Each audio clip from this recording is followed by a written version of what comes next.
Hello everyone. So in this short video, we are going to discuss the kind of questions that are being asked in the ARD descriptive part. We will analyze that whether you have to rely on the static part only or do you have to prepare some current affairs also in order to answer the questions in ARD descriptive. So students, these are the three questions from 2024 paper. And if you have a look at the first question, they are asking, how does India's storage system contributes to the agriculture and food security, right? So again, students, this topic, it is from the static part, but to answer this question, you will require a lot of data and the fact which in turn will substantiate your arguments regarding how India's storage system, it is contributing towards agriculture and food security.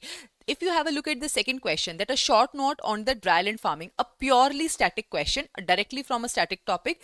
Then if you have a look at the third question, the benefits of the post-harvest management, value addition, supply chain development in the horticulture crops. Now, after this word benefits of, this entire line that has been written over here, it has directly been picked up from our syllabus topic. So students, this again reinforces what I say multiple times, that whenever you are reading the syllabus and if you want to prepare for the descriptive part, then you have to prepare certain themes in an analytical point of view. What are the benefits, what are the challenges, what are the steps taken by the government of India? So all these are the things that you have to prepare, and it is directly from that part. Now students, again, although this topic, it is from the static part, purely from static part, but to substantiate your arguments in this particular answer also, you will require data, facts, examples.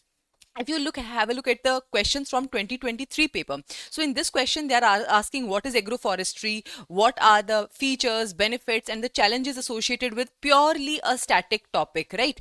Then the second question, extension education, methods employed for the extension education and the benefits of extension education, again simply a static topic. Then the third question, if you see, the problems associated with the agriculture marketing. Now students, again, this is a topic directly from our static topic. So this gives us the conclusion that most of the topics in the ARD descriptive part, they are from the static topics only. But students, in order to answer these questions, you will require a lot of facts, data and examples, so that you can substantiate your answer, you can substantiate your arguments to make it more presentable.